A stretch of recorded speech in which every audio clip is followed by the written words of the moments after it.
أعوذ بالله من الشيطان الرجيم. بسم الله الرحمن الرحيم. ومن أحسن قولا ممن دعا إلى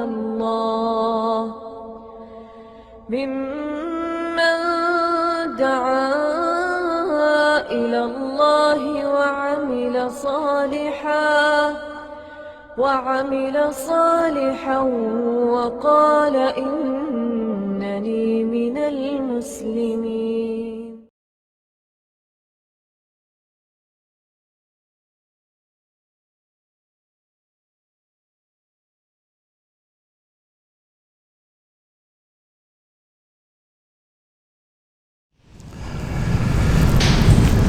بسم اللہ والصلاة والسلام علی رسول اللہ وعلی آلہ وصحبہ اجمعین ومن تبعہم بإحسان الی یوم الدین. اما بعد فاعوذ باللہ السمیع العلیم من الشیطان الرجیم. لم یکن الذین کفروا من اہل الکتاب والمشرکین. گزشتہ درس میں ہم یہ چیز پڑھ رہے تھے کہ کس کس کا جھوٹا پاک ہے اور کس کا جھوٹا ناپاک ہے، اور کس کس کا پسینہ پاک ہے، نجس نہیں اور نہ نجس کرتا ہے. اس کی تفصیلات گزشتہ درس میں تھی، اور اسی جھوٹے اور پسینے سے متعلقہ ہی ایک آدھ بات یہ ہے کہ اگر مطلقاً مشرکین کہا جائے، لفظ مشرک استعمال کیا جائے، تو وہ اہل کتاب جو ہیں ان پر بھی فٹ ہوتا ہے اور دوسرے لوگوں پر بھی. اگر مشرک کہیں تو اس میں ہندو بھی آ جائے گا، اس میں سکھ بھی آ جائے گا، اس میں بدھسٹ بھی آ جائیں گے، اور عیسائی یہودی بھی آ جائیں گے، کیونکہ عیسائی یہودی تو مشرک ہیں. وہ جب اسلام نہیں لائے تو ان کا کھاتا مشرکین میں. اور جب کبھی صرف مشرکین مکہ جیسے ہیں، جب وہ مراد ہوتے ہیں تو ان کا باقاعدہ پھر اہل کتاب کا ذکر کر کے الگ سے مشرکین کا ذکر ہوتا ہے. اور اس کی دلیل جو ہے پہلے نمبر پر سورۃ البینہ 30ویں سپارے میں ہے. لم یکن الذین کفروا من اہل الکتاب والمشرکین. یہاں اللہ رب العزت نے اہل کتاب کا ذکر کیا، من اہل الکتاب والمشرکین، اور مشرکین یہ مشرکین ہیں مشرکین مکہ، مشرکین قریش، یا عیسائیوں یہودیوں کے علاوہ جتنے لوگ ہیں وہ مراد ہیں. ایسے ہی سورۃ الحج کی آیت نمبر 17 میں اللہ رب العزت نے ارشاد فرمایا ہے ان الذین آمنوا والذین ہادوا والصابئین والنصارى والمجوس والذین اشرکوا. پہلے کہا کہ بے شک وہ لوگ جو ایمان لائے، ایک ہو گئے اہل ایمان مسلمان، دوسرے ہیں والذین ہادوا جو یہودی ہوئے، تیسرے والصابئین جو کہ قطعاً بے دین ہیں، چوتھے نصارہ، پانچویں مجوس، اور چھٹے نمبر پر فرمایا والذین اشرکوا اور وہ جو کہ مشرک ہوئے. اب دیکھیں اس میں اور بھی مجوس بھی ڈال دیے ہیں اور بے دین بھی ڈال دیے جن کا کوئی دین مذہب نہیں. وہ صابی جس کو کہا جاتا ہے، وہ صابی تو بڑا مشہور لفظ بھی ہے نا، وہابی اور صابی کے ساتھ جو جوڑتے ہیں.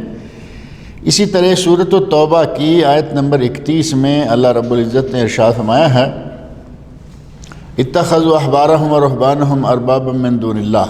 ان لوگوں نے اپنے احبار و رہبان یعنی اپنے لیڈروں، اپنے قائدین، اپنے مولویوں کو اللہ کے سوا اپنا بنا لیا، اربابن رب بنا لیا. رب کی جمع ارباب ہے کہ یہ بھی رب، یہ بھی رب، یہ بھی رب. والمسیح ابن مریم، اور حضرت عیسیٰ علیہ السلام کو بھی رب کہنے لگے. رب ہے، رب کا بیٹا ہے، یا تین میں سے تیسرا ہے. تین رب ہیں تو تیسرا رب عیسیٰ علیہ السلام ہیں. کہتے ہیں کہ اللہ، مریم اور عیسیٰ تین رب ہیں، ان میں سے ایک اللہ اور باقی دو بھی انہوں نے رب قرار دے دیے. وما امروا الا لیعبدوا اللہ الہ واحدا. حالانکہ انہیں حکم یہ دیا گیا تھا کہ وہ صرف ایک اللہ کی بات کریں. عیسائیوں کو، یہودیوں کو حکم تو ایک اللہ کی بات کرنے کا ہے، لیکن انہوں نے عیسیٰ علیہ السلام کو بھی رب بنا لیا، مریم کو بھی رب بنا لیا، اسی طرح کئی دوسری چیزوں کو بھی رب بنا بیٹھے۔ الہا واحدا لا الہ الا ہو، اس کے سوا یعنی اللہ کے سوا کوئی معبود برحق نہیں ہے۔ سبحانہ عما یشرکون، اللہ ان سے پاک ہے جو کہ یہ شرک کرتے ہیں، اللہ کے ساتھ جن لوگوں کو شریک بناتے ہیں اللہ ان سے پاک ہے، اللہ کا کوئی شریک نہیں ہے۔ تو یہاں اللہ رب العزت نے انہیں مشرک قرار دیا، اور اہل کتاب کا، عیسائیوں کا اور یہودیوں کا جو اصل دین ہے، جو ان کی کتابوں میں ثابت ہے، ان کے رسولوں نے جو دین پہنچایا، اس میں شرک نہیں ہے۔ یعنی انجیل میں کہیں شرک تو ماننے کے لیے بات صحیح نہیں ہے، تورات زبور میں شرک ہوگا، وہ تو آسمانی کتابیں ہیں، ان میں شرک نہیں۔ ان لوگوں نے اپنی طرف سے شرک جو ہے اس کا آغاز کیا اور شروع کر لیا۔ اللہ رب العزت نے سورۃ الانبیاء کی آیت 25 میں فرمایا وما ارسلنا من قبلک من رسول، اے میرے نبی ہم نے آپ سے پہلے جو بھی رسول بھیجے، ہر رسول نے کیا کیا،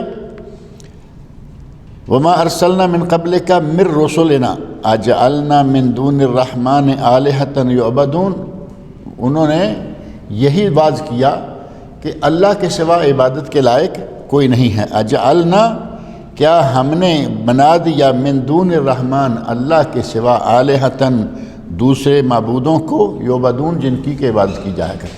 یعنی تمام نبیوں نے اپنی اپنی امتوں کو توحید کا ہی درس دیا، کسی نے شرک کا نہیں کہا، نہ ان کی کتابوں میں یہ بات تھی۔ اسی طرح سورۃ النحل آیت 36 میں اللہ نے فرمایا وَلَقَدْ بَعَثْنَا فِي كُلِّ أُمَّةٍ رَسُولًا، ہم نے ہر امت میں ایک رسول بھیجا، جتنی امتیں گزری ہیں ہر امت میں ایک رسول تھا۔ اور یہ شرف تو ہمارے نبی صلی اللہ علیہ وسلم کو حاصل ہے کہ نبی صلی اللہ علیہ وسلم میں پوری بنی نوع انسان، بلکہ انسان اور جن سب کی طرف اکیلے رسول ہیں۔ یہ شرف صرف ہمارے نبی کو حاصل ہے، ورنہ اس قوم میں رسول، اس قوم میں رسول، اس علاقے میں رسول، اس علاقے میں رسول، ہر قوم کی طرف رسول تھا۔ ہمارے رسول کو اللہ نے فرمایا کہ ہم نے آپ کو پوری کائنات کے لیے، پوری دنیا کے لیے، خاص طور پر جن و انس دونوں کے لیے رسول بنا کر بھیجا۔ ان اعبدوا اللہ واجتنبوا الطاغوت، ہم نے رسولوں کو یہی کہا کہ تم لوگوں کو یہ دعوت دو کہ ایک اللہ کی بات کرو اور طاغوت سے اجتناب کرو، طاغوت سے اجتناب کرو۔ اور طاغوت کیا ہے؟ عربی میں طاغوت کی تعریف یا تعارف کروایا گیا ہے کل ما یعبد من دون اللہ، کل ما یعبد من دون اللہ، اللہ کے سوا جس کی عبادت کی جائے وہ طاغوت ہے۔ وہ انسان ہو، وہ پتھر ہو، وہ درخت ہو، وہ لکڑی ہو، کچھ بھی ہو، قبر ہو، انسان ہے قبر میں ہے، وہ طاغوت ہے۔ اب اس طاغوت میں سے جن کی کہ عبادت کی جاتی ہے حضرت مریم، حضرت عیسیٰ علیہ السلام کو نکالا جائے گا، کیونکہ انہوں نے نہیں کہا، دوسرے تو کہنے والے نہیں ہیں، لکڑی درخت وغیرہ کیا کہیں گے۔ عیسیٰ علیہ السلام اور مریم علیہ السلام انہوں نے کسی کو یہ نہیں کہا کہ ہماری پوجا کرو، لہذا ان کو طاغوت نہیں کہہ سکتے۔ ان کے سوا جتنے بھی مثلاً پیر لوگ ہیں جو اپنے آپ کو خدا بنا کے بیٹھے ہوئے ہیں، ہر چیز وہ کہیں گے کہ یہ بھی ہم کر سکتے ہیں، یہ بھی کر سکتے ہیں، علم غیب وہ جانتے ہیں، مختار ہر کام کے وہ ہیں، اور وہ کہاں بیٹھے ہوئے ہوں، کہاں لوگوں کے کام کر دیتے، ایسے آدمی تو اپنے آپ کو رب بنائے ہوئے ہیں۔ یہ طاغوت ہے، جس بھی غیر اللہ کی عبادت کی جا رہی ہے وہ طاغوت ہے۔ اللہ نے فرمایا کہ ہم نے ہر امت کی طرف رسول بھیجا اور انہیں یہ کہا کہ یہ دعوت دو کہ اللہ کے سوا کسی کی عبادت نہیں اور طاغوت سے بچو، اجتناب کرو۔ دوسرا مسئلہ یہ ہے کہ جو جھوٹا ہے، جس میں کہا گیا کہ بلی کا جھوٹا پاک ہے، انسان کا جھوٹا پاک ہے، حتیٰ کہ بعض جانوروں کا جھوٹا پاک ہے، تو اس سلسلہ میں بعض روایات ایسی بھی آئی ہیں کہ وہ کتابوں میں داخل ہو گئیں لیکن اصلاً وہ نبی صلی اللہ علیہ وسلم سے ثابت نہیں ہیں، یعنی موضوع، من گڑت، جعلی روایات جن کو کہا جاتا ہے۔ ان میں سے حضرت ابن عباس رضی اللہ عنہما سے ایک مروی روایت ہے، کہتے ہیں کہ نبی صلی اللہ علیہ وسلم فرمایا من التواضع ان یشرب الرجل من سور اخیہ، تواضع عاجزی یہ ہے کہ آدمی اپنے بھائی کا جوٹھا پی لے۔ نبی صلی اللہ علیہ وسلم نے نہیں فرمایا۔ بات اچھی لگتی ہے ویسے دل کو، عموماً بدعت کے کھاتے میں آپ دیکھیں گے کہ جو بھی چیز بدعت ہوگی دل کو کچھ اچھی دینداری لگ رہی ہے۔ ابھی دیکھو کل جو کچھ ہوا پاکستان انڈیا میں، لوگ سمجھتے ہیں کہ پیسہ خرچ کیا، اپنے دکانیں بند کیں، اپنے دفتر بند کیے، اپنے گھر بار بھی بند کیے، ساری دنیا سڑکوں میں آ گئی، یا رسول اللہ یا رسول اللہ نعرے لگ رہے۔ بظاہر اچھا لگتا ہے لیکن اسلام میں نہیں ہے، نہ کتاب اللہ میں ہے، نہ سنت رسول میں ہے۔ جب کتاب و سنت میں خلفاء راشدین کی تعلیمات میں، صحابہ کی تعلیمات میں نہیں ہے تو وہ دین کیسے ہو سکتا ہے؟ لیکن بظاہر اچھا لگتا ہے۔ وہی معاملہ اس جعلی من گھڑت روایت کا ہے کہ کہا گیا کہ جھوٹا پانی پینے سے آدمی کی تواضع عاجزی نظر آتی ہے۔ اور یہ بات تو لگتی ہے نا کہ کسی کا جھوٹا نہ پینے میں ایسے لگتا ہے کہ جیسے اس کے دل میں تکبر ہے، یہ جھوٹا نہیں پیتا، جبکہ جھوٹا پینا منع والی کوئی بات نہیں ہے۔ تو روایت بنا کے احادیث میں ڈال دی گئی، کہا گیا کہ نبی نے فرمایا ہے جھوٹا پینے والا، اپنے بھائی کا جھوٹا پینے والا آدمی جو ہے اس میں تواضع ہوتی ہے۔ ومن شرب من سور اخیہ ابتغاء وجہ اللہ، اب آگے اور کام بڑھ گیا، کہتے ہیں کہ جس نے اللہ کی خاطر اپنے کسی بھائی کا جھوٹا پی لیا، اس کا کیا ہوگا؟ رفعت لہ 70 درجہ، اللہ اس کے 70 درجے بلند کرے گا۔ ومحیت عنہ 70 خطیہ، اللہ اس کے 70 گناہ معاف کرے گا۔ وَكُتِبَ لَهُ 70 حسنہ، اور اس کی 70 نیکیاں لکھی جائیں گی۔ اب جھوٹا پینے سے یہ اتنا کچھ مل رہا ہے۔ اگر یہ حدیث دیکھنے میں اچھی نہ لگ رہی ہوتی تو شاید اس کو کوئی حدیث مانتا بھی نہ، لیکن دیکھنے میں سننے میں اچھا لگ رہا ہے۔ 70 گناہ معاف، 70 نیکیاں مل گئیں، 70 درجات بلند ہو گئے، اور صرف اسی میں آدمی کو اتنا کچھ مل گیا ہے، عاجزی کی علامت بھی بن گئی۔ لیکن اس کو اہل علم نے موضوع قرار دیا کہ یہ من گھڑت اور جعلی روایت ہے۔ اس کا کتب حدیث میں سے امام ابن الجوزی رحمۃ اللہ علیہ نے اپنی اس کتاب میں اس حدیث کو ذکر کیا جس کا نام ہی انہوں نے الموضوعات رکھا ہے۔ الموضوعات جعلی حدیث ہیں، من گھڑت حدیث ہیں، اس میں انہوں نے ذکر کیا۔ اور اسی طرح دارقطنی، نسائی، امام ذہبی اور امام بخاری رحمۃ اللہ علیہ، بڑے بڑے محدثین نے اس کو جعلی قرار دیا ہے۔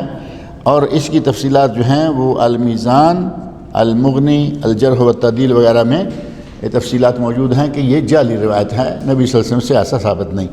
ایک روایت ہے سور المومن شفا، سور المومن شفا، مومن کا جھوٹا شفا ہے۔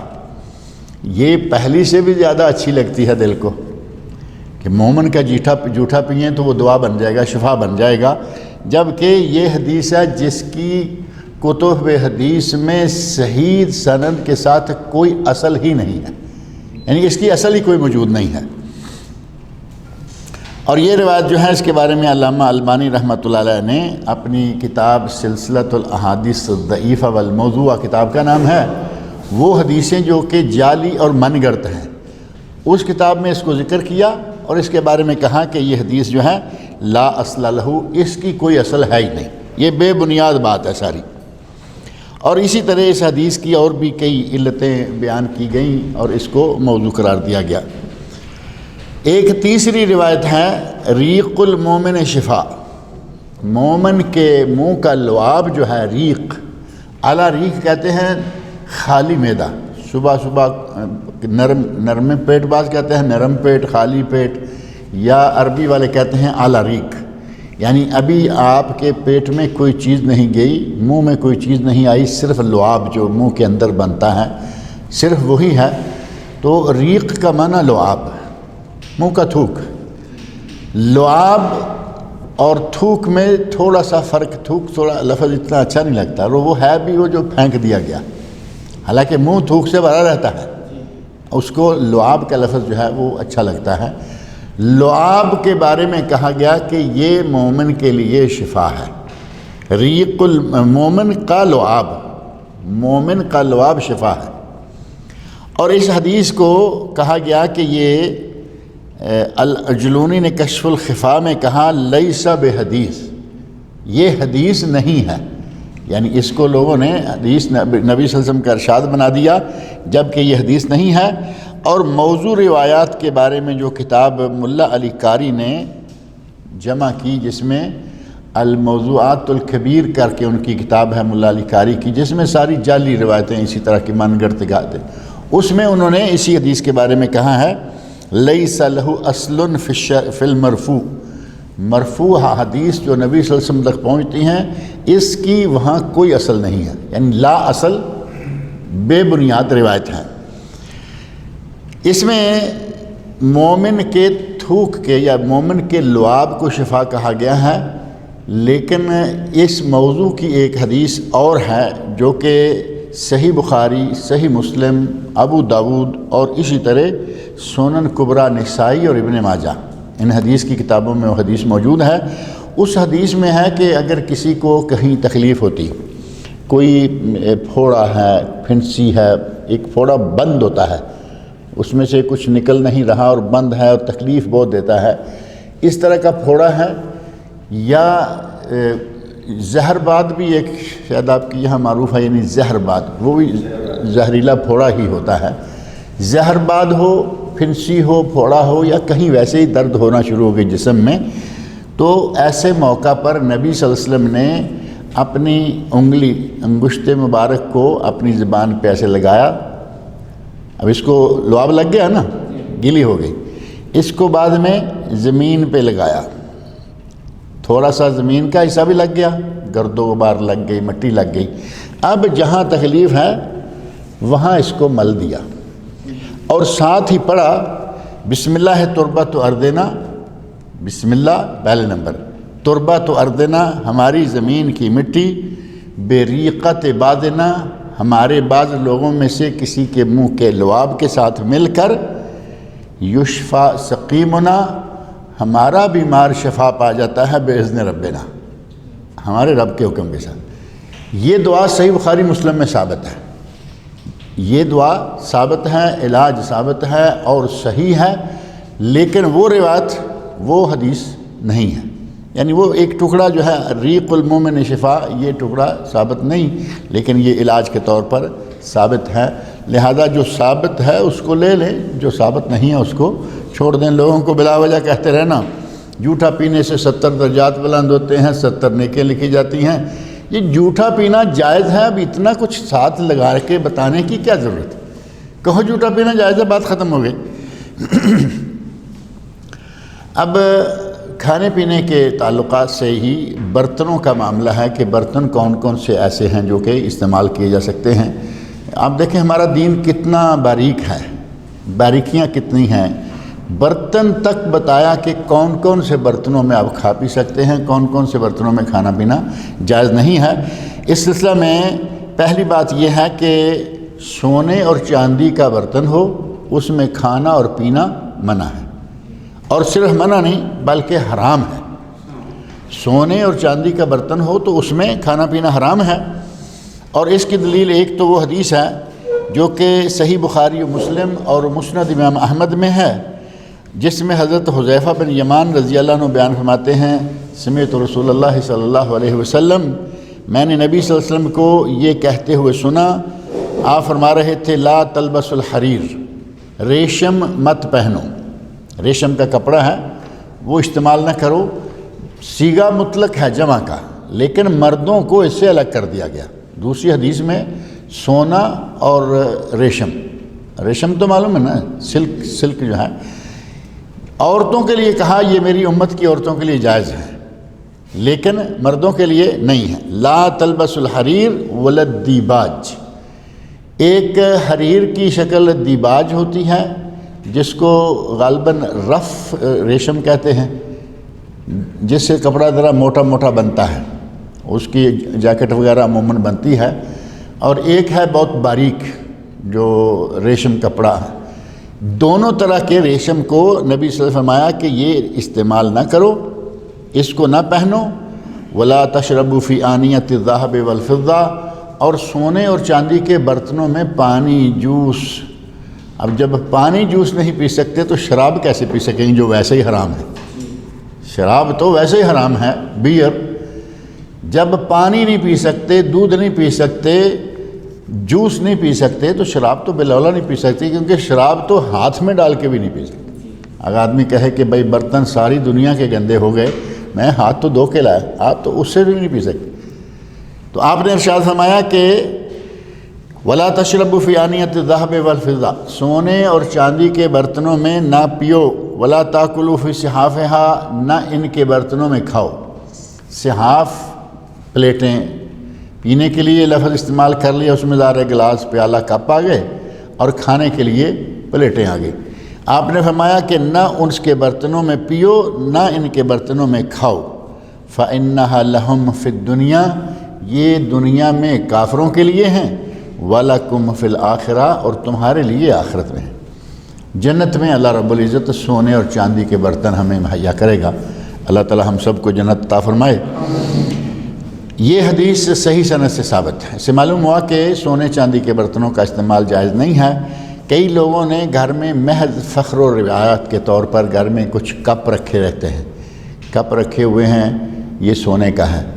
اور یہاں عربوں میں یہ جو گہوا ڈالنے والا دلہ ہے نا، ہمارے یہاں تو دلہ لفظ بڑا خطرناک شمار ہوتا ہے پاک و ہند میں، یہاں وہ دلہ جو ہے وہ اس ٹی پاٹ قسم کی چیز جو دلہ اسپیشل، اس میں چائے بھی آتی ہے، سیم دو ہوں گے، چھوٹی سی نشانی اس میں ہوتی ہے کہ اس میں گہوا ہے اور اس میں چائے ہے، لیکن سیٹ پورا ایک جیسا، دونوں کو ہی دلہ کہتے ہیں۔ دلہ جو ہے وہ سونے کا، اور یہ دلہ ایسے ایک تو جیسے عام چائے والا ہوتا ہے، ایک آپ نے دیکھا ہوگا کہ اس کی ٹوٹی تھوڑی لوٹا ٹائپ ہوتی ہے، جیسے لوٹے کے آگے ہوتا ہے نا تھوڑا بڑھ کے آیا ہوا، اس طرح اس کی ٹوٹی کافی ایسے لمبی آ کے، تو وہ ایسے جب ڈالتے ہیں تو ایک بڑا اسپیشل سا ان کا اپنا سسٹم ہے۔ نبی اکرم صلی اللہ علیہ وسلم نے ہر قسم کے برتن میں کھانا پینا، وہ قہوہ پینے کے لیے ہو، عربی قہوہ پینے کے لیے ہو، یا چائے پینے کے لیے ہو، یا گھر میں کھانے پینے کے لیے ہو، نبی سے فرمایا کہ ان میں کھانا پینا جائز نہیں ہے۔ ایک مرتبہ مجھے کسی نے پوچھا، ہمارے سعودی عرب کے ساتھیوں میں سے تھے، انہوں نے کہا کہ بھئی ہم استعمال تو نہیں کرتے لیکن ہم نے گھر میں رکھے ہوئے ہیں سونے کا دلہ، سونے کی وہ پیالیاں، اور سونے کا پورا سمجھ لے کہ ایک سیٹ، اور رکھا صرف اسی لیے ہے کہ ہمارے یہاں ذرا اس کو سمجھا جاتا ہے کہ وہی بات ہمارے یہاں بھی ایسا ہی، یعنی ایک فخر کا کہ میرے پاس سونے کا سیٹ ہے۔ سونے کا سیٹ، چاندی کا سیٹ، اللہ کے نبی فرماتے ہیں یہ کافروں کے لیے دنیا میں ہے، مسلمانوں کے لیے آخرت میں انشاءاللہ جنت میں ملے گا۔ اور ایسی ہی حدیث ایک حضرت ام سلمہ رضی اللہ عنہ سے مروی ہے، جو کہ صحیح بخاری، صحیح مسلم اور مسند امام احمد وغیرہ میں موجود ہے۔ اس میں وہ کہتی ہیں کہ نبی صلی اللہ علیہ وسلم نے ارشاد فرمایا، ان الذی یشرب فی آنیۃ الفضہ انما یجرجر فی بطنہ نار جہنم، جو آدمی چاندی کے برتن میں کچھ پیتا ہے وہ اپنے پیٹ میں جہنم کی آگ ڈال رہا ہے۔ اب جو جہنم کی آگ ڈالنے کا تشبیہ دی جائے گی، وہ پینا کیسے جائز ہو جائے گا؟ کہ جو آدمی چاندی کے برتن سے، چاندی حالانکہ سستی ہے، چاندی میں اتنا فخر نہیں ہے جتنا سونے میں ہے۔ چاندی 52 تولے چاندی جا کے 52 تولے 52.5 تولے 2-2.5 ہزار ریال کی بنتی ہے، اور سونا 52 تولے جو ہے وہ لاکھوں کے پاس پہنچ جاتا ہے۔ اب جب چاندی کے برتن میں پینے والا اپنے پیٹ میں آگ ڈالتا ہے تو سونا کام آگے بڑھ گیا نا، بہت زیادہ بڑھ گیا۔ نبی صلی اللہ علیہ وسلم نے فرمایا کہ وہ آدمی انما یجرجر فی بطنہ نار جہنم، وہ اپنے پیٹ میں جہنم کی آگ انڈیل رہا ہے۔ البتہ سونا یا چاندی کسی چیز سے کوئی ٹانکا لگانا ہے، یعنی برتن ٹوٹ گیا اب ہمارے برتن تو ٹانکے سونے اور چاندی کے تاروں سے آج کل لگانے والا کوئی چانس نہیں، آج کل تو ویلڈنگ ہو جاتی ہے، کچھ دوائیاں ایسی نکل آئی ہیں، ایک مٹی ہے، دیکھنے میں مٹی ہے، وہ لگا دیں اور شاید اصلی سے بھی زیادہ ٹائٹ کر کے پکا کر دیتی ہے۔ برتن ٹوٹا ہے، 2 پیس ہوئے ہیں، ان دونوں پیسوں کے درمیان لگا کے اس کو ایسے بٹھا دیں، وہ ایسے ہو جائے گا جیسے اصلی تھا۔ اسی طرح بعض کریمیں ہیں چھوٹی چھوٹی، یہ کچھ پلاسٹک جوڑنے والی، کچھ شیشہ جوڑنے والی گلاس، اور کچھ ایسی ہیں کہ جو مختلف برتنوں کو چینی کا مٹی کا جوڑنے والی، یہ چیزیں ہمارے یہاں آ گئیں۔ نبی صلی اللہ علیہ وسلم کے عہد مبارک میں یہ چیزیں نہیں تھیں، تو اس وقت کوئی ایسی سیٹنگ کی جایا کرتی تھی کہ چاندی کے تاروں سے برتن کو ٹانکا لگا لیتے تھے۔ ہر زمانے میں اللہ نے کچھ نہ کچھ سلسلے رکھے ہیں، یعنی کوئی ایسی چیز اس میں شامل کر کے جو 2 پیس جوڑے جاتے ہیں، ان دونوں پیسوں کے اندر کوئی چیز رکھ کے اس کو سلائی کر دی جاتی چاندی کے تار سے۔ اب چاندی کا تار برتن میں آ گیا، یہ ایک مجبوری کے تحت آیا ہے، اس کو استعمال کرنے میں کوئی حرج نہیں۔ اسی طرح کسی کا دانت جو ہے وہ ٹوٹ جاتا ہے اور سونے کا استعمال مرد کے لیے منع ہے، تو شاید آپ نے کبھی دیکھا ہوگا، اللہ عالم کچھ لوگ شوق کے لیے بھی کرتے ہوں گے، نہیں تو کبھی کبھی کسی کا دانت چمک رہا ہوتا ہے یہاں سے بڑا، سونے کا وہ خول چڑھایا ہوا ہے۔ عام چاندی کا خول چڑھائیں جو مستقل منہ میں رہتا ہے، اس میں سے بدبو آنے لگتی ہے۔ چاندی کا ایک سسٹم ہے، مسلسل گیلا رہنے سے اس کے اندر سمیل پیدا ہو جاتی ہے، اور یہ ایسا ہوا نبی صلی اللہ علیہ وسلم کے عہد مبارک میں کسی نے وہ لگایا تو اس میں سے وہ سمیل پیدا ہو گئی، تو آپ نے کہا کہ سونے کا لگاؤ۔ سونے کا لگایا، سونے کو پانی میں رکھیں، دھوپ میں رکھیں، سائے میں رکھیں، چیز مہنگی ہے لیکن اچھی چیز ہے، اس میں کوئی سمیل وغیرہ نہیں آتی۔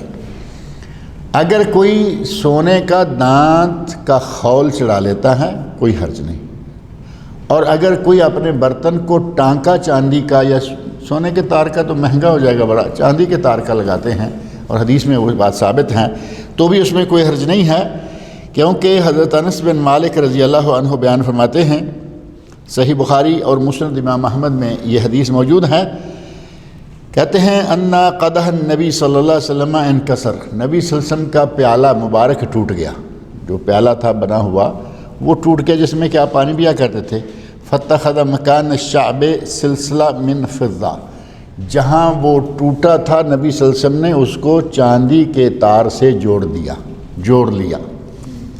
یعنی چاندی کا تار لگا کے جوڑ لیا۔ اب ظاہر ہے کہ چاندی نظر تو آئے گی، لیکن وہ برتن تو چاندی کا نہیں ہوا نا، برتن تو مٹی کا ہے، لکڑی کا ہے، جو بھی ہے، صرف ٹانکا چاندی کا ہے، اتنے میں کوئی حرج نہیں۔ اسی طرح مردوں کے لیے سونا حرام، دانت کا خول چڑھا لیں جائز، مردوں کے لیے ریشم حرام، لیکن اگر آپ نے قمیض مثال کے طور سلائی ہے اور یہ پٹی وہ کہ آج کل کچھ رواج نکلا ہے نا، کالر تھوڑا اور رنگ کا، یہ پٹی جو آ رہی ہے یہ اور رنگ کی، جیب کے اوپر کی پٹی، مختلف قسم کے آج کل ڈیزائن ہمارے پاکستان انڈیا میں خاص طور پر یہ چیزیں نکلتی رہتی ہیں۔ اگر یہ پٹی آپ نے ریشم کی لگا لی کوئی حرج نہیں، ریشم حرام ہے، اس کا لباس بنا کے پہننا حرام ہے، لیکن اوپر کوئی پٹی لگاتے ہیں 2 انگلی 3 انگلی، اس کی باقاعدہ اجازت دی گئی، نبی صلی اللہ علیہ وسلم نے اجازت دی۔ یا پھر وہ آدمی جسے خارش ہو جائے، جسم میں خارش پڑ گئی، کبھی کبھی ایسا ہوتا ہے نا کہ پورا جسم میں خارش شروع ہو گئی، اور اگر پورے جسم میں خارش ہو گئی ہے اور وہ اس کا ریشم کا لباس استعمال کرتا ہے، اس کو اجازت دی گئی، یعنی یہ ایک علاج سمجھ لیں کہ علاج کے طور پر کھردرا کپڑا ہوگا، وہ خارش ختم نہیں ہوگی۔ یہ ریشم کا نرم کپڑا سلکی ہے، یہ جسم کے اوپر رہے گا، اس کو خارش نہیں ہوگی، 1 دن 2 دن 3 دن نہیں ہوگی، ٹھیک ہو جائے گا۔ یہ باقاعدہ حدیث میں ثابت چیزیں ہیں۔ کہتے ہیں کہ نبی صلی اللہ علیہ وسلم کا پیالہ ٹوٹ گیا، فاتخذ مکان الشعب سلسلہ من فضہ، نبی صلی اللہ علیہ وسلم نے اس ٹوٹے ہوئے مقام کو چاندی کے تاروں سے جوڑ لیا۔ اب رہا تانبے اور پیتل۔ تانبا تو آپ کو معلوم ہے کہ وہ سونے سے نہیں ملتا، تانبے کا رنگ جو ہے وہ تھوڑا لال لال ہوتا ہے، ریڈش، اور پیتل جو ہے وہ سونے سے ملتا ہے وہ سونے سے ملتا ہوا رنگ، لیکن وہ معلوم ہوتا ہے کہ یہ پیتل ہے۔ اس کا اگر برتن ہے یا خاص طور پر تانبے کا ہے تو اس کے لیے اجازت دی گئی کہ اس میں آپ کھا پی سکتے ہیں، کوئی حرج نہیں ہے۔ اور اس کی دلیل جو ہے وہ حضرت عبداللہ بن زیاد رضی اللہ عنہما سے مروی حدیث ہے، اور یہ حدیث صحیح بخاری، سنن ابو داود اور ابن ماجہ، یعنی صحیح بخاری میں یہ حدیث بھی موجود ہے، جس میں عبداللہ بن زیاد کہتے ہیں اتانا رسول اللہ صلی اللہ علیہ وسلم، ہمارے پاس نبی صلی اللہ علیہ وسلم تشریف لائے، فاخرجن له ماء فی طور من صفر، ہم نے تانبے کے برتن میں پانی نکالا، فتوضأ، اس میں سے آپ نے وضو کیا۔ اگر تانبے پیتل کے برتن میں وضو کرنا جائز نہ ہوتا یا اس میں کھانا پینا جائز نہ ہوتا تو نبی صلی اللہ علیہ وسلم سے وضو کبھی نہ فرماتے۔ آپ نے مشرک عورت کے مشکیزے سے وضو کر لیا، یہودی عورت کے یہاں کھانا کھا لیا، اس کا مطلب یہ ہے کہ ان میں جہاں جہاں گنجائش ہے آپ نے وہ ساری چیزیں بتا دی۔ اور یہاں تانبا پیتل ان دونوں پر قیاس کرتے ہوئے اہل علم نے کہا ہے کہ لوہے کا برتن ہے، اسٹیل کا برتن ہے، فائبر گلاس کا برتن ہے۔ آج کل تو میں فائبر گلاس کی ٹینکیاں آ گئی نا، بڑی بڑی پانی والی فائبر گلاس کی ٹینکیاں ہوتی ہیں، اور شاید چھوٹی چھوٹی گھریلو استعمال کی چیزیں بھی کچھ فائبر گلاس کی ہیں۔ اور اسی طرح کروم ہے، کروم میرا خیال یہ جو وائٹ کلر کا لوہے کے ساتھ ملتا جلتا نہیں ہے، بہت چمکدار سا پیس جو ہے، تو یہ میٹل ہیں سارے، کروم، لوہا، تانبا اور پیتل، ان چیزوں کے ساتھ۔ اور جو ہمارا یہ بنایا گیا ہوا ہے فائبر گلاس، یہ تو آٹومیٹک نہیں ہوتا، یہ تو بنایا جاتا ہے نا۔ میرا خیال اس میں دو چیزیں ہوتی ہیں موٹی موٹی، ایک شیشہ ہوتا ہے اور دوسری کوئی چیز ہے، ملا کے ان کو مکس کر کے وہ تیار کرتے ہیں ہمیزہ، اور پھر وہ اب دیکھیں ٹینکیاں کتنی مضبوط، کتنا عرصہ ان میں پانی رہتا ہے، چلتی ہیں۔ اس طرح کی چیزوں میں نبی صلی اللہ علیہ وسلم نے گنجائش دی کہ ان میں آپ کھا سکتے ہیں، پی سکتے ہیں، ان سے پانی سے وضو کر سکتے ہیں۔ نبی صلی اللہ علیہ وسلم نے تانبے کے طور کا معنی تشت، یعنی جو تشتری ہوتی ہے، ہمارے یہاں تشتری بھی کہتے ہیں، تشت بھی کہتے ہیں، بڑی چوڑی ذرا پلیٹ ہے، اس میں پانی نکال کے رکھا، آپ نے اس سے وضو فرمایا۔ برتنوں کو ایسے ننگا رکھ دینا یہ جائز نہیں ہے۔ نبی صلی اللہ علیہ وسلم نے فرمایا کہ برتنوں کو ڈھانپ کے رکھنا چاہیے، خاص طور پر برتن میں سالن ہے، برتن میں چاول ہے، برتن میں بریانی ہے، برتن میں ایک کھانے والی کوئی بھی چیز ہے، تو اس کو ننگا نہ رکھا جائے۔ حدیث میں ننگا نہ رکھنا اور اس کی وجہ بھی بتائی گئی ہے، اور ہمارے یہاں آج کل اس بات کو ڈاکٹروں نے بھی قبول کر لیا ہے، ڈاکٹروں نے باقاعدہ قبول کر لیا۔ آپ نے یقیناً پڑھا یا سنا ہوگا کہ اگر آپ فریج میں، سلاجے میں یہ چیز برتن میں ڈال کے ننگی اس کے اندر رکھ دیتے ہیں تو اس میں بیکٹیریا پیدا ہو جاتا ہے، بیکٹیریا جیسا جراثیم، بیماری کے جراثیم اس میں آ جاتے ہیں۔ وہی چیز آپ نے کھانا کھایا دوپہر، اور جو بچا سالن وغیرہ اس کو برتن میں رکھ کے اوپر ڈھکنا دے کے، یعنی پیک کر کے سلاجے میں رکھ دیں، اس کے اندر بیکٹیریا پیدا نہیں ہوگا۔ نبی صلی اللہ علیہ وسلم کے حکم میں کتنی برکت آ گئی۔ وہی چیز ننگا برتن فریج میں رکھ لیں، ٹھنڈا رہے گا، کھانے کے لائق رہے گا، لیکن اس میں بیماری کے جراثیم آ جائیں گے، اور ڈھانپ کے رکھیں گے، ڈھک کے رکھیں گے، جراثیم نہیں آئیں گے۔ اور ڈھکنے کے لیے بھی نبی صلی اللہ علیہ وسلم نے اتنی گنجائش دے دی اس وقت کے حساب سے، اور آج اور بہت ساری گنجائشیں نکل آئی ہیں۔ برتن پہ آپ نے ڈھکنا لوہے کا، پیتل کا، یہ وہ نہیں دینا۔ آج کل وہ پلاسٹک نکل آیا ہے، جو خاص طور پر یہ فائل ہے، اس کے اندر آپ ڈال دیں تو ڈھکن کا ڈھکن اور نرم کا نرم، جیسے مرضی کریں۔ ایک فائل ہے اور ایک پلاسٹک ہی ہے، جیسے یہ باریک سا ہے، رول ملتا ہے، اور اس کو کپڑے کے اوپر چڑھا دیں۔ جیسے یہ پانڈا وغیرہ میں وہ پیکنگ وغیرہ کے وقت بھی آپ کوئی زیتون لیں، یہ وہ لیں، چیز لیں، تو وہ ڈال کے اس کے اوپر ملا کے ایسے پیک ہو جائے گا کہ جیسے اس میں اب ہوا بھی نہیں جا سکتی۔ یہ نبی صلی اللہ علیہ وسلم نے اس زمانے میں جو بتایا اس کی نسبت یہ اور بھی آسان ہو گیا۔ اس زمانے میں آپ فرماتے ہیں کہ اگر آپ کے پاس ڈھکن کے لیے، ڈھکنے کے لیے کوئی ڈھکن نہیں ہے، برتن کو ڈھکنے کے لیے پورا ڈھکن نہیں، کم از کم لکڑی کا پیس ہی برتن کے منہ پہ رکھ دے۔ اب ایک سنت پوری کرنے سے اللہ رب العزت اس برتن میں موجود کھانے کو بیکٹیریا سے بھی محفوظ رکھے گا اور بیماریوں سے بھی محفوظ رکھے گا، کیونکہ اس میں سنت رسول آ گئی۔ اب ڈھکنے کی جگہ پہ آپ نے صرف ایک لکڑی کا پیس رکھ دیا، اب اس کا ادھر ادھر سے منہ تو ننگا رہ گیا نا، لیکن اس کی برکت حاصل ہوگی، کیونکہ نبی سے فرمایا اور کچھ نہیں ملتا صرف ایک عود لکڑی معروف ہے ہمارے یہاں، یہ عود دھویں والی بھی ہے اور عود عام لکڑی کو بھی کہتے ہیں، اور عود یہ ٹوٹ پکل جو ہیں ان کو بھی عود ہی کہتے ہیں۔ آپ نے فرمایا کہ صرف لکڑی اوپر رکھ دو لیکن بالکل ننگا نہ چھوڑو، اور حدیث میں باقاعدہ یہ چیز موجود ہے کہ رات کو بیماریاں نازل ہوتی ہیں۔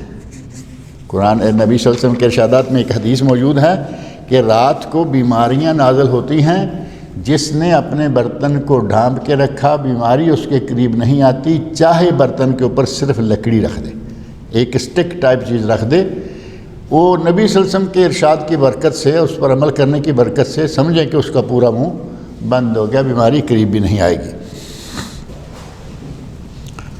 حضرت جابر بن عبداللہ رضی اللہ عنہ فرماتے ہیں جاء ابو حمید رجل من انصار من النقی بإناء، ابو حمید انصاری صحابی ہیں، وہ کہتے ہیں کہ وہ آئے من النقی، مقام ہے جگہ ہے، وہاں سے آئے اور بإناء من لبن، اور اپنے ساتھ دودھ لائے، یعنی دیہات میں سمجھ لیں کہ گائیاں بھینسیں اونٹنیاں چرنے والی، تو وہ نبی صلی اللہ علیہ وسلم کی خدمت میں آتے ہوئے دودھ کا تحفہ، جیسے ہمارے دیہات والے تحفہ تو وہی لائیں گے نا جو ان کے پاس ہوتا ہے۔ شہر میں آئیں گے گنے کا گٹھا اٹھایا ہوا ہے، شہر میں گنا ہوتا نہیں اور ان کے یہاں ہوتا ہے، شہر والے خرید کے تو چوستے ہیں، لیکن گھر والا گاؤں والا جو اپنے پاس سے کاٹ کے تیار کر کے اس نے بویا پالا بڑا کیا کاٹا صاف کیا، اس کے دل کا خلوص نظر آتا ہے۔ پیسے سے تو وہ گلی میں کھڑے ٹھیلے والے کے پاس مل ہی جاتا ہے، لیکن خلوص کی کیا بات۔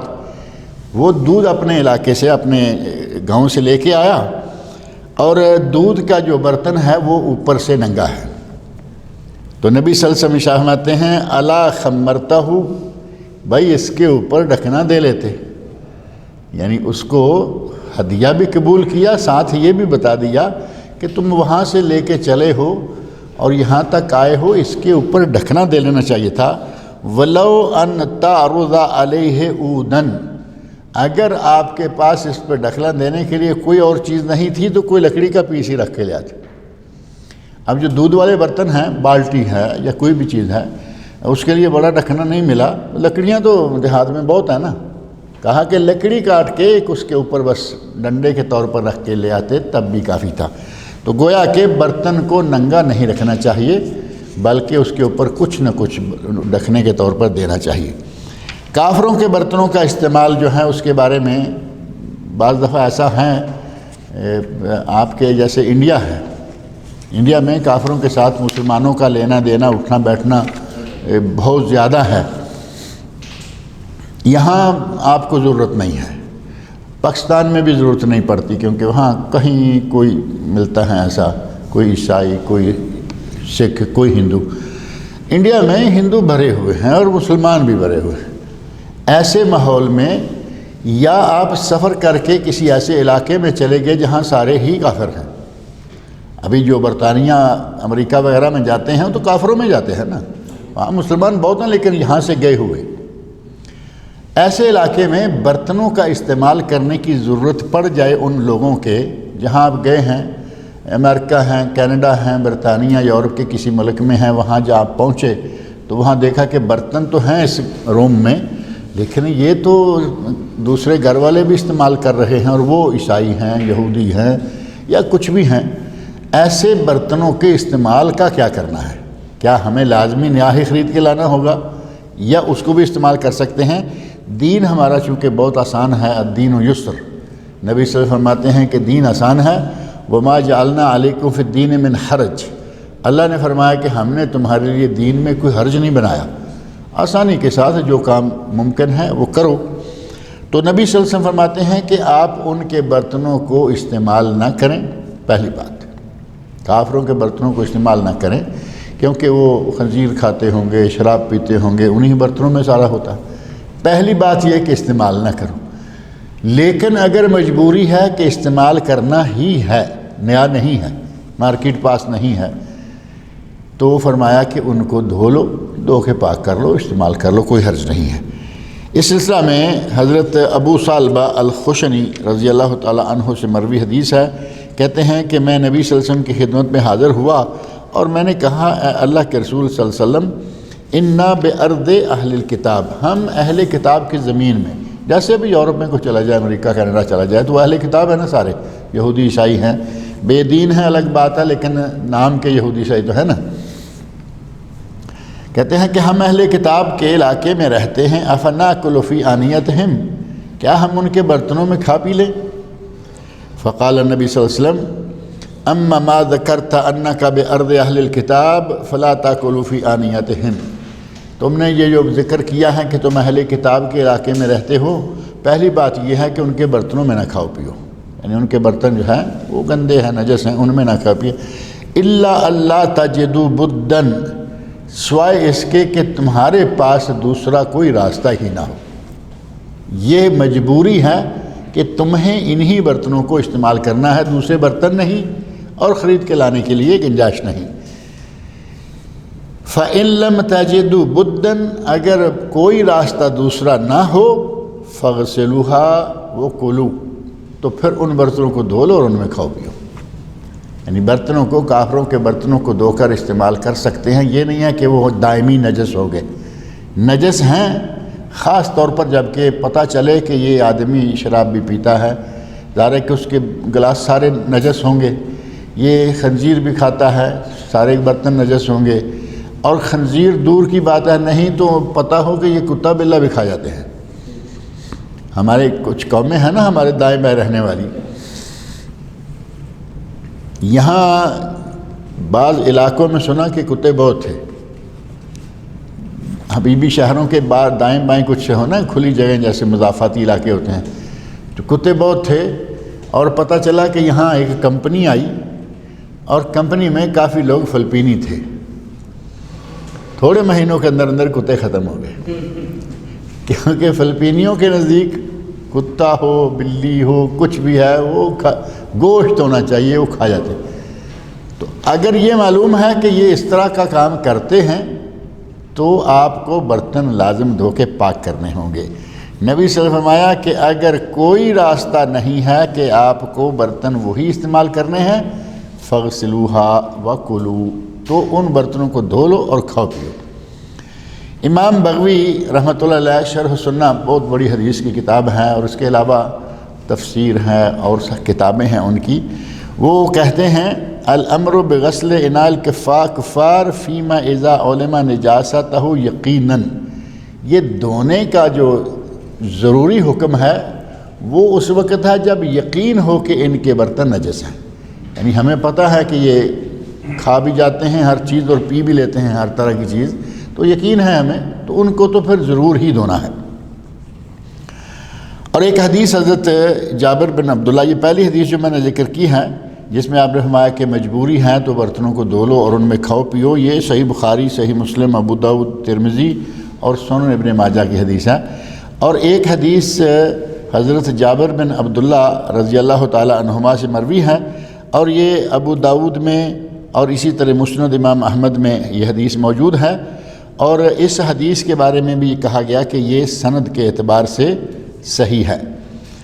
اس میں کہتے ہیں کنا نغزو مع رسول اللہ صلی اللہ علیہ وسلم، ہم نبی صلی اللہ علیہ وسلم کے ساتھ غزوات میں نکلتے تھے. اب غزوات میں ظاہر ہے کہ مدینہ سے آپ تبوک تک گئے، آگے سمندر شروع ہو گیا، سمجھیں کہ جہاں تک خشکی تھی نبی صلی اللہ علیہ وسلم گئے. اور تبوک میں جو غزوہ تبوک ہوا معروف ہے غزوہ تبوک. صحابی کہتے ہیں کہ ہم غزوے میں، جنگ کے سفر میں جہاد کے لیے نکلا کرتے تھے، اور اس وقت فَنُصِيبُ مِنْ آنِيَةِ الْمُشْرِكِينَ وَأَسْقِيَتِهِمْ، ہمیں مشرکوں کے برتن کھانے والے اور پینے والے، اسقیہ سقا، پینا، اور آنیہ عام کھانے والے برتن، ہمیں مشرکین کے کھانے پینے والے برتن ملتے، فنستمتع بہا، ہم ان کو استعمال کرتے، ان سے فائدہ اٹھا لیتے، ولا یعیب ذلک علیہم، اور ہم میں سے کسی پہ کبھی کسی کو یہ نہیں کہا کہ وہ یہ تو مشرکین، یعنی جب یقین ہے کہ یہ نجس ہیں تو اس وقت دھو لو اچھی طرح، اور اگر یہ بات نہیں ہے تو دھونا واجب نہیں لیکن مستحب تو پھر بھی رہے گا۔ ہم اپنے گھر سے برتن اٹھاتے ہیں تو اس میں کوئی چیز ڈالنے سے پہلے اس کو بھی دھو کے لاتے ہیں، پہلے دھو کے رکھا ہوا ہے پھر بھی دھو کے لاتے ہیں۔ تو کہتے ہیں کہ ہم سفر کے جہاد کے سفر کے دوران مختلف مشرکین کے علاقوں سے برتن ہمیں ملتے، ہم ان کو استعمال کیا تھے، اور کوئی کسی کو الزام نہیں دیتا تھا کہ تم نے کیا یہ استعمال کر لیا ہے۔ اور اسی طرح ایک حدیث ابو ثعلبہ الخشنی رضی اللہ تعالی عنہ سے مروی ہے جو کہ سنن ترمذی میں ہے، اور امام علامہ البانی رحمۃ اللہ نے کہا کہ اس کی سند صحیح مسلم کی شرط کے مطابق ہے، یعنی صحیح سند سے ثابت یہ حدیث ہے۔ حضرت ابو ثعلبہ الخشنی رضی اللہ عنہ کہتے ہیں سئل رسول اللہ صلی اللہ علیہ وسلم عن قدور المجوس، نبی صلی اللہ علیہ وسلم سے مجوسیوں کی ہانڈیوں کے بارے میں پوچھا گیا۔ مجوسی کون ہیں؟ آتش پرست، آگ کو پوجنے والے ایرانی آج تک بھی تقریباً وہی آ رہے ہیں، اسلام کے اصل اسلام کے قریب یہ کبھی نہیں رہے۔ پہلے آگ کو پوجتے رہے، آج کل شیعہ ہیں، آتش پرست ہیں، اور مسلمانوں کے لیے اتنے نقصان دہ نہیں تھے جتنے نقصان دہ یہ ہیں۔ آپ نے شاید وہ انٹرویو جو ریٹن میں بھی آیا ہے، آپ نے پڑھا یا نہیں پڑھا، ایک شیعہ کہتا ہے کہ ہم وہ بہت اپنے لیے سخت الفاظ اس نے استعمال کیے، ہم وہ گھٹیا لوگ ہیں، ہم وہ بے حمیت لوگ ہیں، ہم وہ بے غیرت لوگ ہیں۔ وہ اپنے اندر سے بیچارے کا ابل نکلا، لاوا بہ نکلا، تو اس نے جزیرہ ٹی وی پر اپنا یہ باتیں کہا کہ ہم وہ لوگ ہیں جو فلاں موقع آیا مسلمانوں کو، اہل سنت کو نقصان پہنچانے والے ہم، فلاں موقع آیا ہم۔ اس نے تاریخ کے 15-20 وہ مقامات بتائے جہاں مسلمانوں کو سب سے زیادہ تکلیف پہنچانے والے شیعہ ہیں۔ تو یہ ایران آج تک بھی اسی طرح ہی آ رہا ہے، پہلے آتش پرست تھے، آگ کو پوجتے تھے، مشرکین خالص، اور اب شیعہ ہیں، ان کی حکومت ہے، وہاں آپ ابو بکر عمر عثمان نام تک نہیں رکھ سکتے۔ اس سے بڑا ظلم دنیا کے کس کونے میں ہوگا؟ آپ کافروں کے ملکوں میں رہیں، یورپ میں، امریکہ، کینیڈا، کہیں بھی رہیں، اپنے بچے کا نام محمد، احمد، عبداللہ، ابو بکر، عثمان رکھیں، کوئی پوچھنے والا نہیں۔ انڈیا میں گورنمنٹ کافر رہتی ہے عموماً، کوئی نام رکھیں، ان کو کوئی اس سے غرض نہیں۔ یہاں آپ اپنے بچے کا نام یہ نہیں رکھ سکتے۔ صحابہ اکرام، خلفۂ راشدین، علی رکھیں ٹھیک ہے، باقی 3 خلیفوں کا نام نہیں رکھ سکتے۔ اپنی بیٹیوں کا نام عائشہ، حفصہ نہیں رکھ سکتے، خدیجہ رکھ لیں وہ ٹھیک ہے۔ اس طرح کی یہ قوم شروع سے ہی آ رہی ہے۔ تو صحابی کہتے ہیں نبی صلی اللہ علیہ وسلم سے پوچھا گیا کہ یا رسول اللہ، یہ مجوسی جو آگ پوجنے والے ہیں، آتش پرست ہیں، ان کی ہنڈیا مل جائے تو کیا کریں؟ فرمایا القوہا، انقوہا غسلا، اس کو اچھی طرح دھو کر صاف کر لو، پاک کر لو، یعنی جیسے کافروں کی ہنڈیاں ہیں، اچھی طرح دھو کر پاک کر لو، صاف کر لو، وَطْبَخُوا فِيهَا، اور پھر ان میں اپنا سالن پکا لو، ملے تو دھو کر پاک کر کے اپنا سالن پکاؤ۔ وَنَهَا عَنْ كُلِّ سَبْعٍ ذِي نَابٍ، اور اسی موقع پر نبی صلی اللہ علیہ وسلم نے ہر نیش دار جانور کو حرام قرار دیا۔ نیش دار جانور، نیش ناب، یہ جو کچلی یہاں ہوتی ہے نا، لمبی ناب جس کو کہتے ہیں، کچلی والے جانور۔ اب کچلی والے جانوروں میں شیر، سیدھا شیر کی کچلی ہوتی ہے، اور یہ جو بھیڑیا ہے اس کی ہے، اسی طرح جو جن جانوروں کے کچلی ہیں، یہ دانت بڑے ہیں آگے نکلے ہوئے، ان کے جتنے بھی گوشت ہیں، ان کے جسم کے اعضاء ہیں، گوشت ہیں، ان کو استعمال کرنے سے نبی صلی اللہ علیہ وسلم نے منع فرمایا۔ حافظ ابن حجر اسقلانی رحمۃ اللہ علیہ جو کہ فتح الباری شرح صحیح بخاری کے مصنف ہیں، اور فتح الباری شرح صحیح بخاری شرح حدیث صحیح بخاری کی بہترین شرح ہے۔ اتنی بہترین شرح ہے کہ لوگ پہلے کہا کرتے تھے کہ امت پر بخاری شریف ایک قرض ہے، امام بخاری کا امت پر قرض ہے کہ اس بخاری کی شرح تفصیل ذکر کی جائے۔ جب حافظ ابن حجر اسقلانی رحمۃ اللہ علیہ نے فتح الباری لکھی تو لوگوں نے کہا کہ ابن حجر نے امت کا قرض ادا کر دیا، اتنی اہم کتاب ہے، اور آج تک یہ عربی میں ہی تھی صرف، اور اب حال ہی میں اس کا اردو ترجمہ ہو کے آ گیا۔ اب ان اردو پڑھنے والوں کے لیے آسانی ہو گئی۔ پاکستان میں وہ 10 موٹی جلدوں میں، ویسے وہ 30 جز ہیں اس کے، جیسے 30 سپارے ہوتے ہیں نا، اسی طرح بخاری شریف کو بھی 30 سپارے کیا جاتا ہے، کہا جاتا ہے کہ اجزاء جو ہیں 30 ہیں، ترجمہ بھی انہوں نے 30 کیا، اور 10 موٹی جلدوں میں اس کو شائع کیا، اور 13 موٹی جلدوں میں عربی میں وہ ہے۔ 13 موٹی جلدوں میں فتح الباری علامہ ابن باز رحمۃ اللہ علیہ اور ان کے ساتھیوں کے ساتھ اس کی تحقیق کی، تنقید کی، تو اس کو انسائکلوپیڈیا آف سنہ بھی کہا جاتا ہے۔ انسائکلوپیڈیا آف سنہ یعنی سنت کا انسائکلوپیڈیا، جو مسئلہ بھی ہے وہ آپ کو اس میں سے مل جائے گا، اتنی اہم کتاب ہے۔ اس کتاب میں حافظ ابن اسقلانی کہتے ہیں والحکم فی آنیت المجوس لا یختلف مع الحکم فی آنیت اہل کتاب۔ مجوس چونکہ اہل کتاب نہیں ہیں، جو آتش پرست ہیں ان کی کوئی کتاب نہیں ہے، عیسائیوں کی کتاب ہے، یہودیوں کی کتاب ہے، آپ کہیں بنی اسرائیل کی کتاب ہے، ان کی کوئی کتاب نہیں، لیکن نبی صلی اللہ علیہ وسلم نے ان کو اہل کتاب کے ساتھ ہی شمار کیا۔ کہا کہ جس طرح اہل کتاب کے برتن دھو لیے جاتے ہیں، پاک کر لیے جاتے ہیں، ان کے برتنوں کو بھی دھو کر پاک کر لو۔ لأن العلہ ان كانت لكونهم تحل ذبائحهم كأهل الكتاب فلا اشکال۔ پہلی بات یہ ہے کہ اگر ان کے ذبائح اہل کتاب کی طرح حلال ہیں تو پھر اشکال نہیں کہ ان کے برتن بھی اسی حکم میں شامل ہوں گے۔ او لا تحل فتكون الآنیۃ التي يطبخون فيها ذبائحهم ويغرفون تحت تنجست بملاقات المیتہ، اور اگر وہ ایسے نہیں ہیں تو ان کے برتن جو ہیں، اگر وہ مثال کے طور پر یہ نجس چیزیں کھاتے ہیں تو ان کے برتن جو ہیں وہ ظاہر ہے کہ نجس ہو جائیں گے۔ جیسے نجس برتنوں کو صاف کرنے کا دوسروں کے لیے حکم ہے، وہی حکم ان کے لیے بھی ہوگا۔ فأہل الکتاب کذالک باعتبار انہم لا یتدینون باجتناب النجاسہ، اہل کتاب جو ہیں وہ بھی نجاست کو اپنا دین نہیں سمجھتے، ان کے یہاں نجاست نہیں ہے۔ عیسائیوں یہودیوں میں جو صورتحال چل رہی ہے آج تک بھی وہی ہے کہ ان کے یہاں حلال حرام کا کوئی تصور نہیں، ہر چیز کھائے پیے چلے جاتے ہیں۔ سکھوں کے یہاں آپ نے سنا ہوگا کہ سکھوں کے یہاں ان کے مذہبی نقطہ نظر سے شراب حرام ہے۔ سکھوں میں ان کا جو بابا گرو نانک ہے، سکھوں کا بابا گرو نانک تو معروف ہے نا، اور اس کی کتاب بھی ہے گرنتھ میں بابے گرو نانک نے شراب کو حرام لکھا ہے، اور سکھ سارے ہی پیتے ہیں، میرا خیال ہے وہ سکھ ہی نہیں جو شراب نہ پیے۔ تو اس کا مطلب یہ ہوا کہ مذہبی طور پر حرام ہے، مذہبی طور پر حرام ہے، لیکن انہوں نے اس کو اتنا کھولا ہوا ہے کہ وہ سکھ ہی کیا ہوا جو شراب نہ پیے۔ اسی طرح یہ اہل کتاب ہیں، ان کے یہاں بھی نجس اور پاک نہ پاک والا کوئی معیار نہیں ہے۔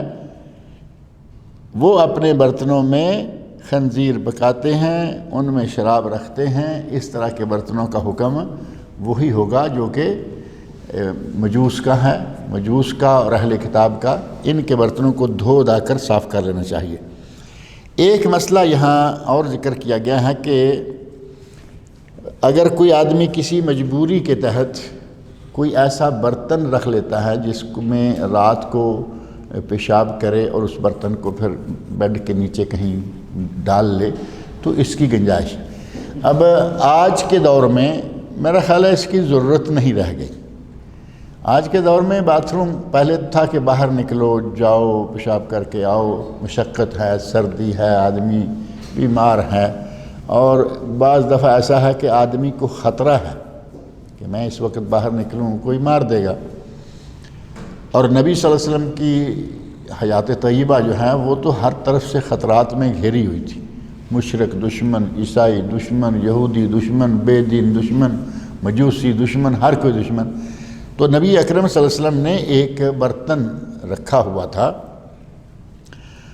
حدیث حضرت حکیمہ بنت امیمہ عن امہا امیمہ بنت رقیقہ، یہ صحابیہ ہیں، وہ حدیث بیان کرتے ہوئے کہتی ہیں ان نبی صلی اللہ علیہ وسلم کان یبول فی قدح من عیدان، نبی صلی اللہ علیہ وسلم لکڑی کے ایک برتن میں پیشاب کر لیا کرتے، ثم یوضع تحت سریرہ، پھر آپ وہ اپنی چارپائی کے نیچے رکھ لیتے، یعنی باہر نکلنے کی بجائے گھر کے اندر اندر پیشاب کر لیتے تھے۔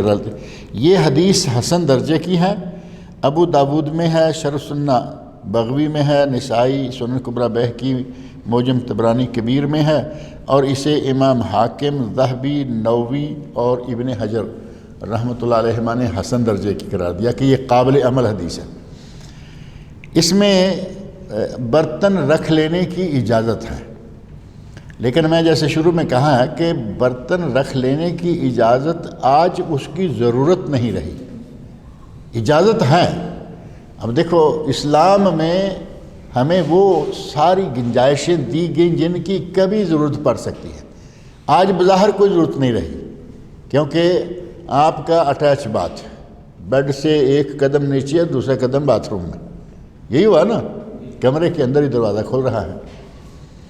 ہم نے اپنے لیے بہت آسانی بھی کر لی اور اپنے گھر میں جن بھی پال لیے، دونوں کام کر لیے نا۔ یہ حشوش، یہ جو قضائے حاجت کی جگہ ہیں، یہ جنوں کے ڈیرے ہوتے ہیں، پہلے یہ تھی ہی نہیں، باہر لوگ کھلی جگہ میں جاتے، پھر آہستہ آہستہ گھر کے پار والے کونے میں بننا شروع ہوئی۔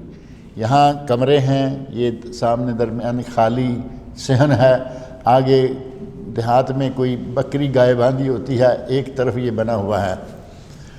اب وہ سلسلہ قریب ہوتے ہوتے اب فلیٹ کا زمانہ آ گیا، گھر کھلا جو ہے ولا ٹائپ، وہ زمانہ گیا، فلیٹوں کا زمانہ ہے، ایک ایک بلڈنگ میں 100 گھر رہ رہے ہیں، ہر گھر میں گھر کے اندر ہی یہ موجود ہیں، کہیں کھلا اس کے لیے راستہ نہیں۔ اور اب وہ کسر بالکل نکال دی گئی کہ اب وہ اٹیچ باتھ کے طور پر کمرے کے اندر آ گیا۔ اب جن کے لیے تو راستہ کھل گیا نا، وہ وہاں رہے یہاں رہے، آنا جانا اس کا کھلا۔ یہی وجہ ہے کہ آج آپ دیکھیں گے اکثر گھروں میں یہ مشکل آ گئی ہے، عورت کو جن ہے، بچے کو جن ہے، مرد کو جن ہے، یہ کو جن ہے۔ ایک ذریعہ یہ بھی ہے، دوسرا یہ کہ ہم پاک صاف نہیں رہتے، آدمی پہ غسل واجب ہے، سویا پڑا ہوا ہے، جب کبھی یہ اٹھے گا تو یہ غسل، یہ اہتمام نہیں ہے کہ مجھے جنابت ہے اور میں نماز کے لیے اٹھ کے کم از کم غسل کر لوں، نماز بھی ساتھ ہی گھسیٹے چلے جاتے ہیں۔ تو یہ بھی ایک وجہ ہے۔ اور تیسری وجہ یہ ہے کہ عورتیں گھر کے اندر بے پردگی تو نہیں ہو سکتی، لیکن گھر کے اندر عورتوں کا اپنا چلن، اٹھنا بیٹھنا اور ٹیلی ویژن، گانے، موسیقی، یہ وہ سارا کچھ ایسا رہتا ہے، اور خود اتنے میک اپ میں رہتی ہیں کہ جنات کے ان میں داخل ہونے میں راستے کھلے رہتے ہیں۔ بڑے ماہر ہیں جنات کے ایک صاحب، جنات ڈالنے کے ماہر نہیں، نکالنے کے ماہر ہیں۔ ہمارے کچھ لوگ ایسے ہیں کہ وہ دو کام کرتے ہیں، کسی میں نہیں ہے تو اس میں ڈال دیتے ہیں، کسٹمر بھی تو چاہیے نا، اس میں جن گھسیڑ دیا، کسی میں ہے تو اس میں سے نکالنا، دونوں کسٹمر، تو وہ نکالنے کے ماہر ہیں۔ انہوں نے یہ بات خود بتائی ہمیں، اور بعض دفعہ انہوں نے اپنے درسوں میں بھی ذکر کی کہ عورتیں جو فل میک اپ کر کے اور بالوں کو، سر کو ننگا رکھ کے باہر بازاروں میں بھی گھومتی پھرتی ہیں، اور پھر اسی طرح وہ ظاہر ہے کہ گھروں میں بھی رہتی ہیں، بڑے بڑے ناخن بڑے ہوئے ہیں، ان کو زبردست قسم کا نیل پالش لگایا ہوا ہے، اور ہونٹ ہیں تو وہ فل سرخی لپسٹک کے ساتھ بھرے ہوئے ہیں، اور شوہر کے لیے نہیں بازار کے لیے سارا کچھ کیا گیا ہے، غیر شرعی تو آٹومیٹک ہو گیا نا۔ تو وہ کہتے ہیں اس قسم کی عورت کو جن فوراً پکڑتا ہے۔ گویا جنوں کے لیے ہم نے خود دروازے کھولے ہوئے ہیں، اور یہی وجہ ہے کہ آج جن، بھوت، تعویذ، گنڈا بہت زیادہ ہو چکا ہے۔ اللہ تعالیٰ مسلمانوں کو اس سے محفوظ رکھے۔ نبی صلی اللہ علیہ وسلم نے گھر میں مجبوری اور ضرورت کے تحت پیشاب کر کے برتن کو سنبھال کے بیڈ کے نیچے چھپا کے رکھ دینے کی اجازت دی ہے۔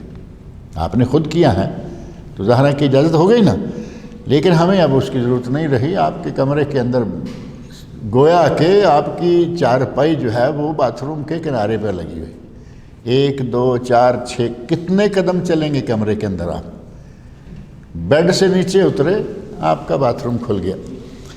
لیکن اگر کسی کو پھر بھی آج بھی ضرورت ہے، دیکھیں آج بھی ایسی ضرورت ہے کہ ایک آدمی ایک قدم بھی نہیں اٹھ کے جا سکتا، بیمار ہے، اس کو بیڈ پہ رہنا ہے، اب اس کے وہ پیشاب کی نالی لگا کے وہ پائپ اور نیچے پھر چھوٹا سا برتن سا پلاسٹک کا بوتل ہوتی ہے، دیکھیں نبی صلی اللہ علیہ وسلم نے اجازت دی ہے، تو وہ بوتل جو ہے وہ آپ بیڈ کے نیچے رکھیں۔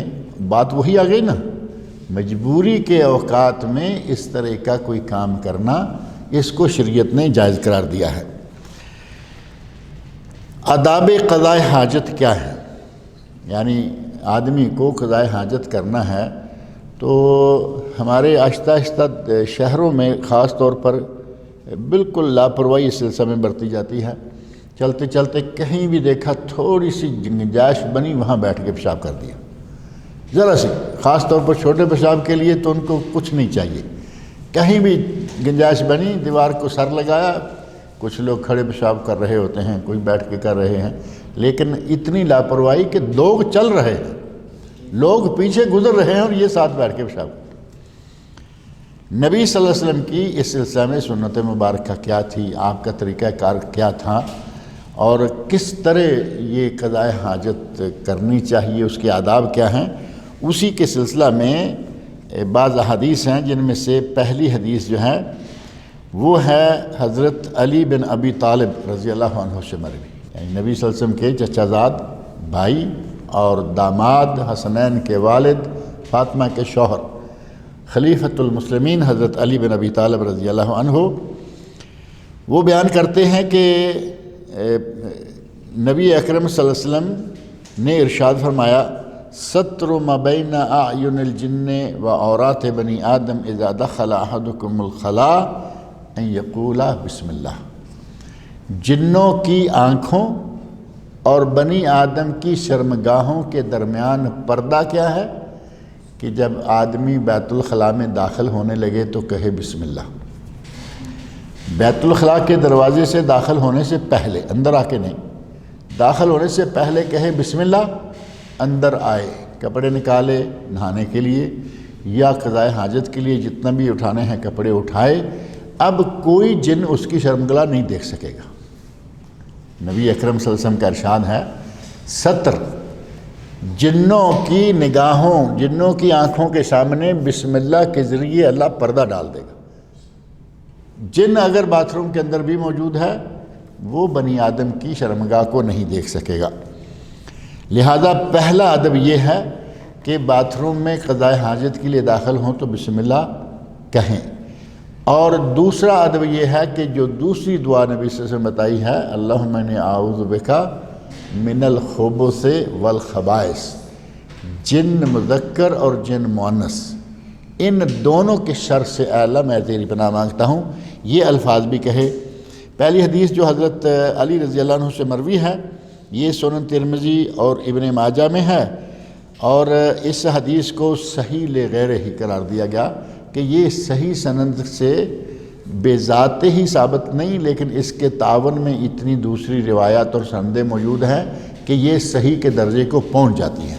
اس کو کہتے ہیں صحیح لغیر، یعنی اپنے طور پر صحیح نہیں، دوسروں کے ساتھ مل کر صحیح ہے۔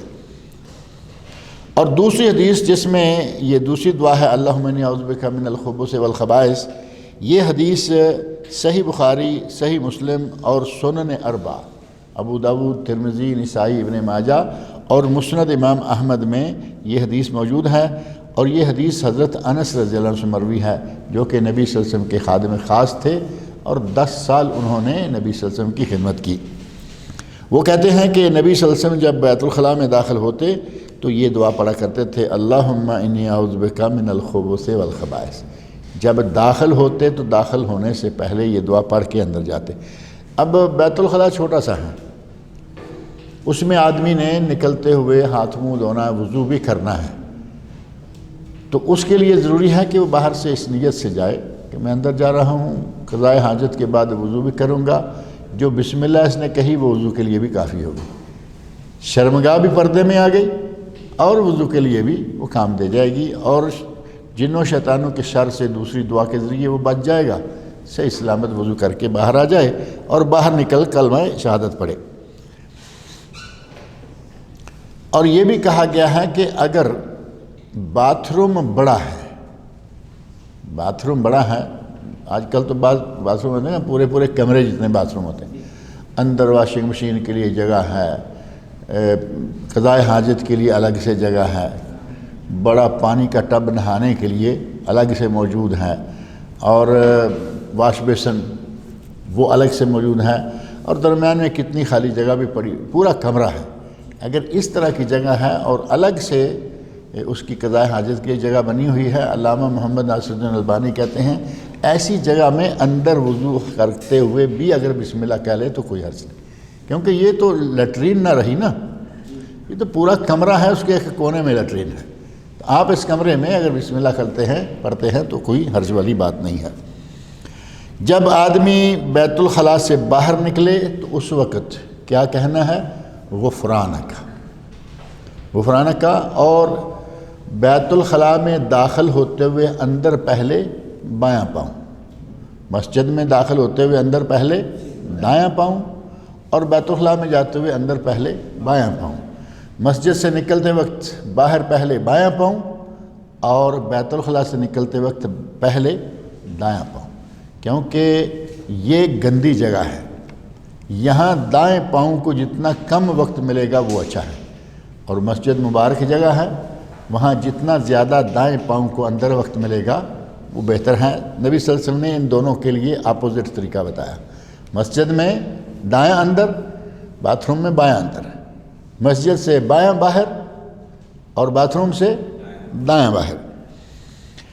ام المومنین حضرت عائشہ صدیقہ رضی اللہ عنہ بیان فرماتی ہیں کہ نبی اکرم صلی اللہ علیہ وسلم جب قضائے حاجت سے فارغ ہو کر قضائے حاجت کے بعد باتھ روم سے یا جو بھی اس وقت تھا سلسلہ لیٹرین کا وہاں سے باہر نکلتے تو آپ فرمایا کرتے تھے غفرانک اللہم اغفرنی غفرانک رب اغفر لی غفرانک، مطلب یہ کہ یا اللہ مجھے بخش دے۔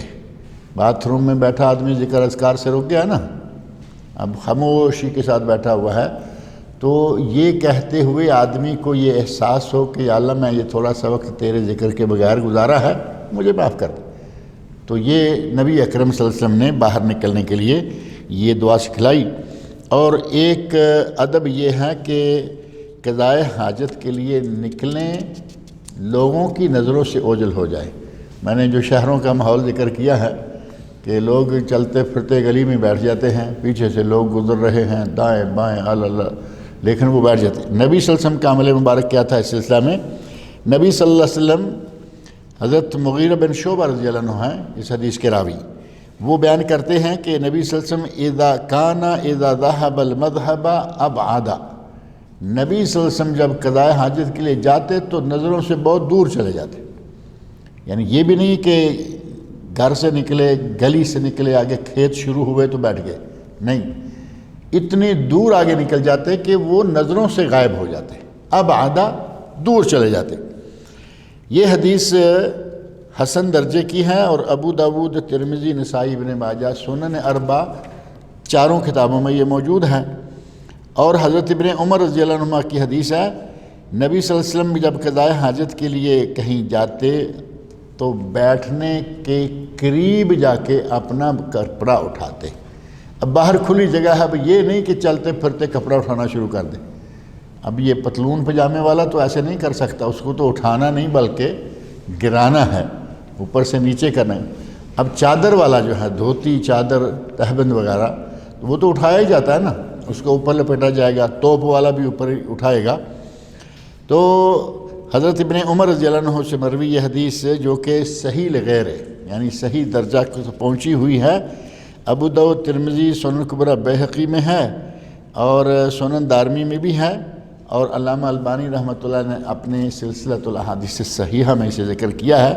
کہتے ہیں کانا اذا اراد حاجتاً لا يرفع ثوبہ حتی یدنو من الارض، نبی صلی اللہ علیہ وسلم جب قضائے حاجت کے لیے جاتے تو اپنا کپڑا نہ اٹھاتے یہاں تک کہ آپ زمین کے قریب ہو جاتے، یعنی اگر کہیں دور پار سے کسی کو نظر ہے بھی تو آپ زمین کے قریب ہو جائیں گے تو ظاہر ہے کہ پردہ جو ہے وہ پوری طرح بن جائے گا۔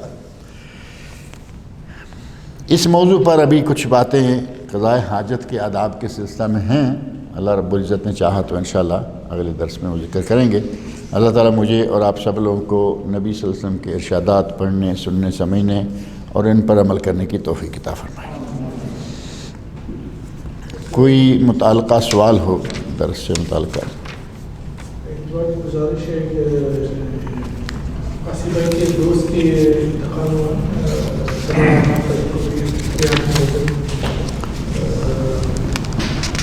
اور شفا بھائی کے بھائی کا انتقال، ایک آصف بھائی بول کے پیچھے ہمارے ان کے بھائی کا انتقال ہو گیا؟ نہیں، دوست ان کے دوست کا انتقال ہوا، آصف بھائی کے دوست کا انتقال ہوا۔ اللہ تعالیٰ سے دعا سارے کریں کہ اللہ رب العزت ان کی مغفرت فرمائے، ان کی بشری کوتاہیوں کو اللہ تعالیٰ معاف کرے، اللہ تعالیٰ ان کو جنت الفردوس میں اعلیٰ مقام عطا فرمائے۔ اور شفا بھائی ہیں ایک ہمارے درس میں مستقل ہوا کرتے ہیں، ان کے دوست کا بھائی فوت ہوا ہے، اس کے لیے بھی دعا کریں کہ اللہ تعالیٰ اس کی بھی مغفرت فرمائے، بشری کوتاہیوں کو معاف کرے، اللہ رب العزت اسے جنت الفردوس میں اعلیٰ مقام عطا فرمائے۔ اور بھی جو لوگ مسلمان اہل توحید فوت ہوئے ہیں اللہ رب العزت ان سب کی مغفرت فرمائے، سب کی بشری کوتاہیوں کو اللہ تعالیٰ معاف کرے، اللہ تعالیٰ سب کو جنت الفردوس میں اعلیٰ مقام عطا فرمائے۔ اسی طرح کچھ لوگ بیمار ہیں، دعا کریں کہ اللہ رب العزت تمام بیماروں کو شفائے کاملہ عاجلہ عطا فرمائے۔ شیخ صاحب، ایک صاحب نے سوال کیا کہ میں کھا رہا تھا پیاز رات میں کھانے کے ٹائم میں، انہوں نے کہا کہ سنت سے ثابت نہیں ہے، رات کو پیاز نہیں کھانا چاہیے، رات پیاز جی اچھا، ایسا نہیں ہے، رات کو ہو یا دن کو پیاز، لہسن، دو چیزیں، اور مولی، شلگم، چار چیزیں، تقریباً یہ چاروں چیزیں ایسی ہیں کہ جن کے کھانے کے بعد منہ سے بدبو اسمیل بہت ہو جاتی ہیں۔ مولی، شلجم، پیاز، لہسن۔ نبی صلی اللہ علیہ وسلم سے کہا گیا کہ یا رسول اللہ یہ آپ نے فرمایا کہ جو یہ کھائے وہ ہماری مسجد کے قریب نہ آئے۔ دو تین حدیثیں ہیں کہ جو اس نبتہ خبیثہ کو کھائے وہ ہماری مسجد کے قریب نہ آئے، وہ ہمارے قریب نہ آئے۔ فَإِنَّ الْمَلَائِكَةَ تَتَأَذَّى مِمَّا يَتَأَذَّى مِنْهُ الْإِنسان، آپ نے فرمایا کہ جس سے انسان کو اذیت پہنچتی ہے فرشتوں کو بھی اذیت پہنچتی ہے۔ فرشتے بھی مسجد میں ہوتے ہیں، نمازی بھی ہوتے ہیں، آدمی کھا پی کے اس طرح کی چیزیں آئے منہ سے بدبو پھیل رہی ہوتی ہے، اور اگر کہیں ڈکار لے لے تو اور بھی کام خراب ہو جاتا ہے۔ آپ نے فرمایا کہ ایسا آدمی مسجد ہے۔ اگر کوئی آدمی پیاز کھا کے، لہسن کچا کھا کے مسجد میں آتا تو نبی صلی اللہ علیہ وسلم اس کو باقاعدہ نکلوا دیتے کہ اس کو بقیع میں چھوڑ کے آؤ، یعنی مسجد سے باہر نکال دیتے آپ اس کو۔ تو اس کا معنی یہ ہوا کہ ان چیزوں کو استعمال کرنے کے لیے ایسے ہی پکڑی اور کھا لی یہ نہیں۔ آپ کو معلوم ہے کہ اب کھانا کھا رہا ہوں اور ابھی چند منٹوں کے بعد نماز ہونے والی ہے، نہ کھائیں۔ آپ کو معلوم ہے کہ اب میں کھاؤں گا صبح ناشتہ کے ساتھ، اور 4-6 گھنٹے کے بعد ظہر کی نماز آئے گی، اتنے میں اور کئی چیزیں کھائیں گے، ہوا نکل جائے گی، کوئی حرج نہیں، کھا لیں۔ اسی طرح رات کو آپ کھانا چاہتے ہیں اور فجر کی نماز بہت دیر کے بعد جا کے ہونے والی ہے، کھا لیں، کوئی حرج نہیں۔ انہوں نے جو کہا ہے شاید اس لیے بھی کہا ہو کہ ایک آدمی ہوٹل سے کھانا کھا کے آیا، گھر والے بیچارے دال کھا رہے ہیں اور یہ باہر سے مرغ مسلم اڑا کے لا رہا ہے، اور ساتھ پیاز ٹھونس کے آیا کھلا، اور گھر بیوی کو جا کے بدبو دکھا رہا۔ ایسا آدمی رات کو اس طرح کھائے گا تو ظاہر ہے کہ یہ تو ناجائز ہی ہے نا، بیوی کو بھی تو تکلیف ہوگی، وہ تو پاس رہنے والی ہے، ساتھ رہنے والی ہے۔ اگر ایسا نہ ہو، دونوں کٹھے ہیں میاں بیوی، دونوں کٹھے کہیں کھانا کھا رہے ہیں، گھر میں یا باہر میں، دونوں نے وہ کچھ پیاز وغیرہ سلاد بنا کے رکھا ہے، انشاءاللہ تعالیٰ کوئی حرج نہیں ہے۔ اس کا خاص طور پر نماز کے ساتھ تعلق ہے۔ نماز سے پہلے یہ چیزیں نہیں کھانی چاہیے۔ آپ کو کہا گیا کہ یا رسول اللہ ان کو حرام قرار دے دیں تاکہ لوگ کھایا ہی نہ کریں۔ آپ نے فرمایا اللہ نے حلال کی، میں کیسے حرام قرار دیتا ہوں؟ میں حرام نہیں قرار دے سکتا، لیکن جو آدمی ان کو کھائے وہ فَلْيُمِتْھَا، اس کو مار لے۔ اس کا مارنا کیا ہوگا؟ اس کو بھون لیں، روسٹ کر لیں، جیسے عموماً یہ چیزیں کھائی جاتی ہیں۔ آپ لہسن کو دیکھیں، اگر آپ نے لہسن کو مسالے میں ڈال کے بھون لیا، بدبو ختم ہو جائے گی، پیاز کی ختم ہو جائے گی، اور یہ مولی وغیرہ ہے، شلگم ہے، اس کی بدبو تو پکنے سے وہ بھی ختم ہو جاتی ہے۔ مولی کا سالن نہ پکائیے، یہ شلگم اور مولی اور ساتھ پالک، آلو پالک شلگم مولی، یہ سارے سالن بنتے ہیں گھروں میں، لیکن جب وہ پک جاتا ہے تو پھر اس میں بدبو نہیں رہتی۔ اور ایک یہ ہے کہ اگر کوئی ایسی چیز کھا لیتا ہے تو اسے بعد میں کوئی میٹھی چیز کھانی چاہیے تاکہ اس کے منہ سے وہ سارا نکل جائے۔ ہمارے دیہات میں کہتے ہیں کہ اگر مولی کھا لی ہے اور جلدی کچھ ایسا ہو کہ کہیں بیٹھنا ہے، اچانک کوئی بات مجلس ہو جاتی ہے، تو تھوڑا گڑ کھا لیں۔ گڑ وہ میٹھا بھی ہے اور اس میں کچھ خصیتیں ایسی ہیں چونکہ دیسی میٹھا ہے نا، تو وہ منہ کی بدبو جو ہے اس کو زائل کر دے گا۔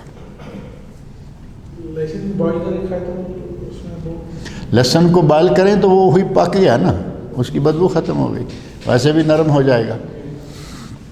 کڈنی اور آنکھ ڈونیٹ جو لوگ کرتے ہیں اسلام میں، یہ جو پارٹس آف باڈی ڈونیشن کا سلسلہ ہے اس کے بارے میں اہل علم میں اختلاف ہے۔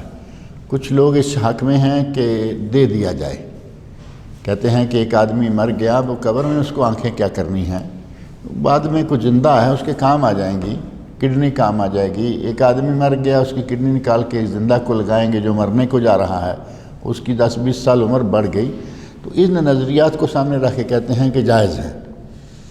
کچھ لوگ علماء میں سے ایک جماعت یہ ہے جو کہتے ہیں کہ یہ انسانی جسم انسان کا اپنا نہیں، یہ اللہ کی امانت ہے، اور جس طرح امانت لی جاتی ہے پوری امانت واپس کی جاتی ہے۔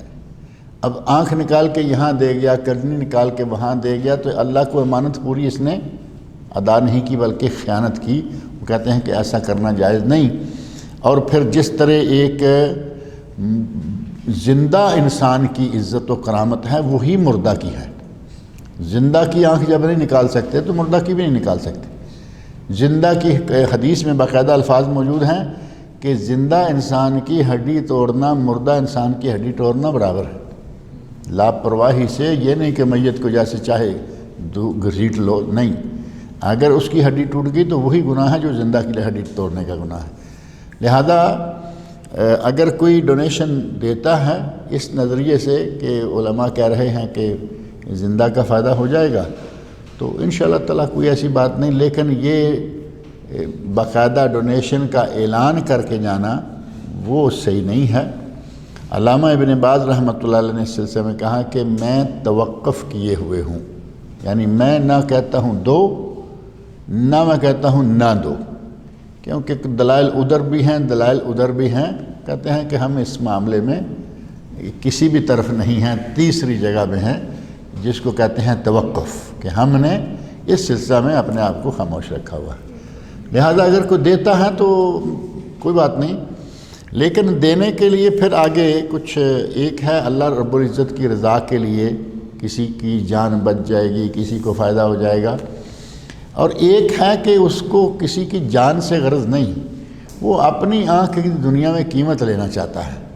اخبار نمائندے موجود ہیں، میڈیا موجود ہیں، ان کے موجودگی میں اعلان کر دیا، اناؤنس کر دیا، میں مر جاؤں تو میری آنکھیں فلاں جگہ دے دینا، میں مر جاؤں تو میری کڈنی اس کو دے دینا، تاکہ میرے مرنے سے پہلے سارے اخبارات میں یہ آ جائے کہ حاجی صاحب نے اپنی فلاں فلاں چیز ڈونیٹ کر دی ہے۔